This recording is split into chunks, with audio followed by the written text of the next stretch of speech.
I work with textiles, I work with film in an essayistic way, and I work in educational contexts that are collectively organized most of the time.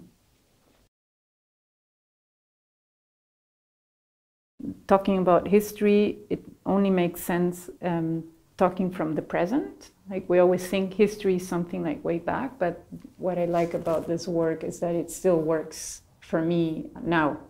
Thinking a lot about genealogies, and that got me thinking into colonial identities. And because I have not just European ancestors, but I realized that there had been weight on that kind of genealogy from not only from the side of my family, but the way I had been educated. I went to a German school in Lima, which is where I was born.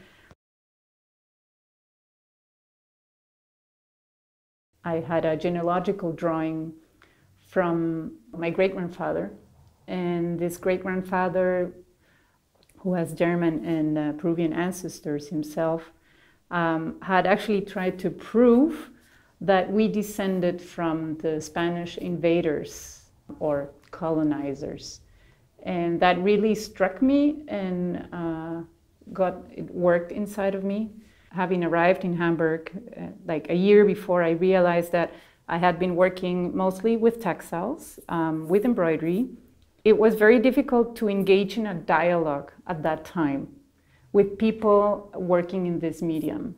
What are other ways that I can weave, embroider, and get different histories to, to just be together without like judging them or valuing them.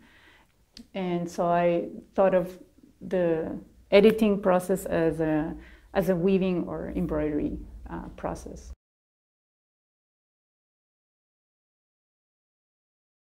There's not just one red thread, but there's a central metaphor of the quipu. Quipu heißt auf Quechua Knoten. Eine Schnur ohne Knoten ist wie ein Quipu, der sich nicht erinnern kann.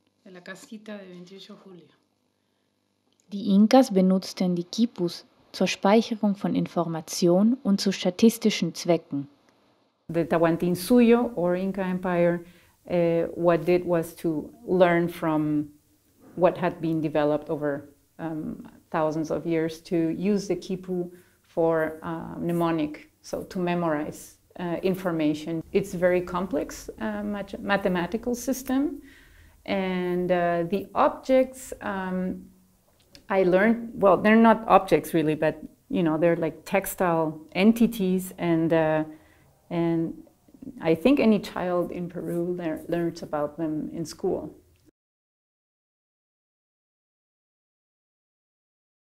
I immigrated with my parents in 1989 to Canada, like almost 1 million Peruvians did back then, who had the privilege to be able to leave the country.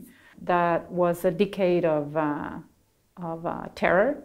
It was the so-called guerra interna, civil war, in Peru between the military, the Peruvian military, and the so-called Shining Path, so a Maoist extremist group. We see the repercussions of those times even now. And so my parents decided that we were to immigrate to Canada. We landed in Vancouver, which is where I filmed the scenes.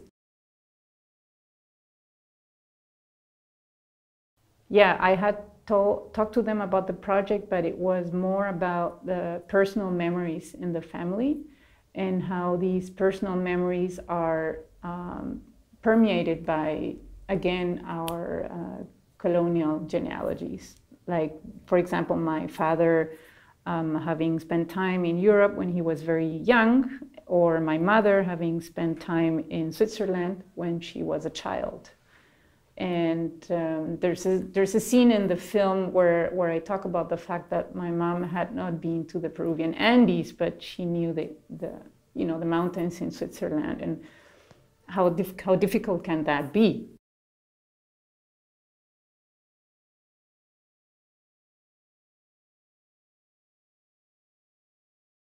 And I was very startled to find out that the largest Quipus collection is at the Berlin Ethnological Museum in Dahlem. The restorator, textile restorator, showed me the collection, and I found out about the colonial context in which they were acquired, not through my work, but through the work of many activists that have brought to the attention the colonial nature of these collections. These collections basically were acquired the end of the 19th century and the beginning of the 20th century. Very interestingly enough, parallel to the colonial Berlin conference. Working with history is not thinking that these are things that happened in the past, but our awareness grows and we can make new connections or new knots from where we're standing now, how we're positioning ourselves, how we are acting. But at that time it was, I would say, legal in inverted commas, because it was the local elites that were in touch with people interested in building up the ethnological collections here. And that's how these Quipus actually made their way here.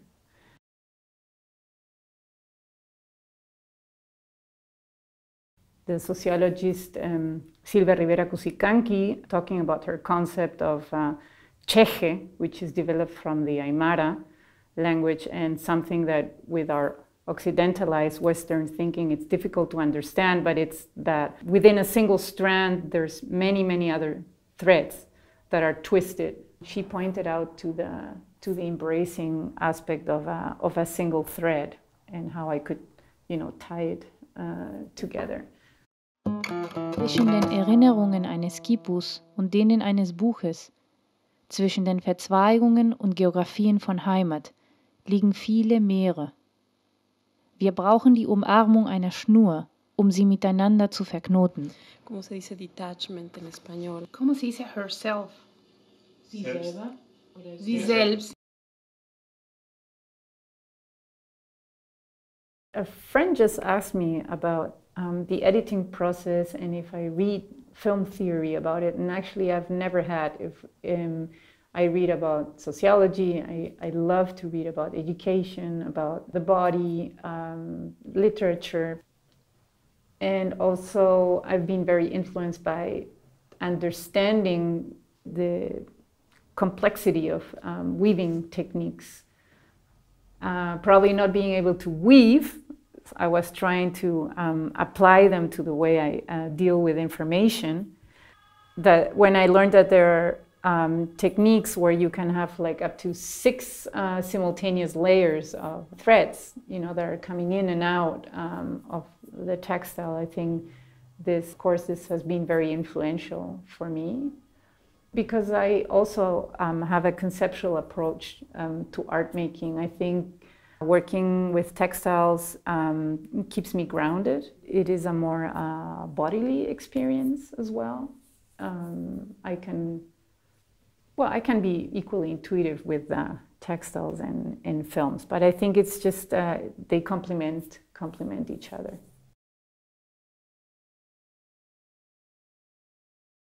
I'm working on a series of interviews right now that try to suggest other alternative narratives to the so-called discovery of the American continent.